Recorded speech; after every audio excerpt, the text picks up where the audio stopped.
Life out here is more tormenting, compared to playing a game where it's easy to die.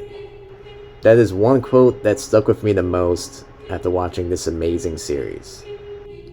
After seeing the first episode of what I thought would just be another overrated Netflix show, I sat there and honestly just said, wow, this is what it's all about.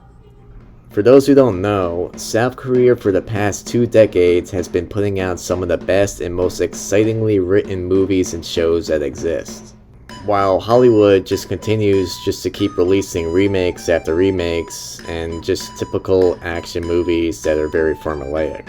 Hollywood has even attempted to remake some Korean classics and failed miserably.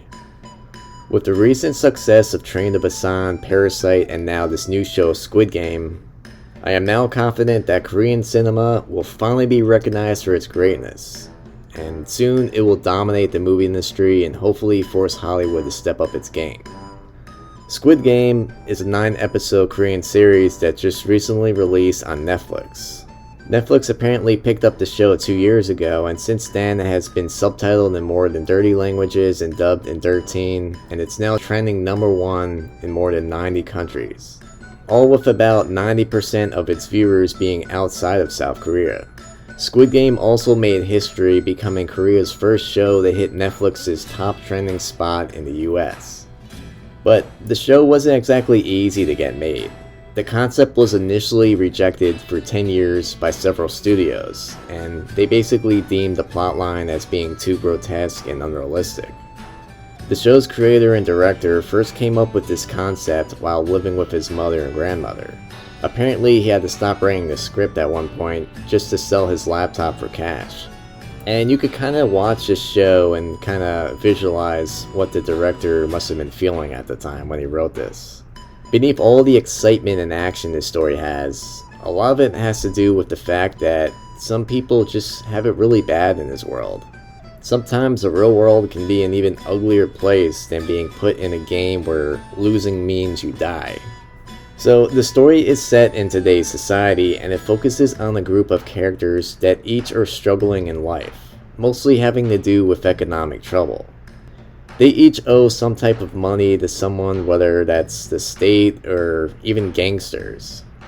While each of them tries to obtain money in any way they can, eventually they all find themselves in the type of underground society where participants have to play famous children's games like red light, green light, but the thing is, if they lose, they die. So first I want to say that the acting in each of the main characters is outstanding. They're each capable of expressing the proper desperation and fear that someone may feel in these kind of situations. I especially really like the main character. He's a loser and a scumbag. He also owes a lot of money to dangerous people, and every time he actually finds money, he quickly gambles it right away, continually just digging himself into a deeper and deeper grave. Everyone around him, whether it's his ex-wife or kid or even mother, he just affects negatively. But despite all of his flaws, he's still a really interesting character to follow. He's someone that, despite all their mistakes, and you still can't really help but feel bad for him, and you just want to see him succeed. The other characters in the show are also kind of in the same situation, but for different reasons, and you want to see them succeed as well.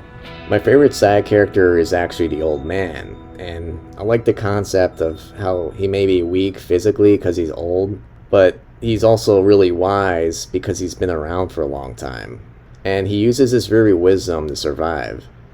Cool side note is it's the same actor from Spring, Summer, Fall, Winter, Spring, one of my favorite Korean movies of all time. There's an episode early on where we see the characters leave the games for the first time, and they actually get to return to normal life. It's an entire episode just dedicated to watching the lives of the few characters that we saw compete in the games earlier, and I found it to be one of the most memorable episodes, despite it not featuring an actual death game. Here we get to see what these characters are dealing with in their normal life, and basically what brought them here to begin with. And what we're given is a pretty convincing reason why each of these characters would even consider going back to these dangerous games. I will say the show is brutal and sick, and it's kind of getting a reputation for that. But it's more so brutal in what's actually going on and what's happening, more so than being graphically brutal. And when you watch this, you're just gonna sit there and just feel all sorts of emotions. Fear, excitement, being freaked out. It's pure genius in a kind of sick and satisfying way. It's something that only Korean films would even attempt to do. You'll never see Hollywood be brave enough to pull something like this off. This is definitely a show for someone that just wants something different, and something that's not boring in the slightest. I feel like a lot of Western audiences are going to see this and immediately compare it to Hunger Games. But I think it's more so like the anime Kaiji, or even Gantz. Both of which I highly recommend if you like this show, as it deals with kind of similar concepts.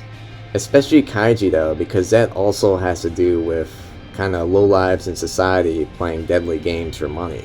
While there's definitely certain elements in this kind of similar to Hunger Games, I just feel like this seems more real. Maybe just because it hits closer to home and it deals with the concept of money. Money is something that everyone in this world fights for. It determines the quality of one's life and even the worth. How you even view someone most of the time has to do with their wallet. And it's a pretty depressing concept when you think about it, but it's a system we're basically all forced into. And with that concept in mind, you fully understand every character in this show's ambition and what drives them. These people cannot live without money, so they rather die trying to get it instead of live a life without it. And that's the impression this show leaves with you. Besides the fact that it's just incredibly addicting and a joyride from start to finish, it had a deeper layer that hopefully more people are gonna think about. Anyway, this is an outstanding show, and it's exactly what I've been craving. The cinematography is pretty amazing. It has a very sick feeling to it, but it goes with the mood of the story that they're telling. And all the characters just did a great job of adding to the emotion. I cheered for all the main characters, and I even found myself kind of liking the villain just because he brought that level of excitement that the villain should bring. This is a perfect example of the genius of Korean cinema, and I just seriously hope that the show gets multiple seasons, because this is a type of stuff that I just want more of. And if you find yourself finishing this and wanting more stuff like this, I highly recommend the anime Kaiji Ultimate Survivor. I know anime isn't everyone's cup of tea, but if you can get past that, you'll love it. Anyway, go watch it on Netflix, and I promise you won't be disappointed. Thanks for watching.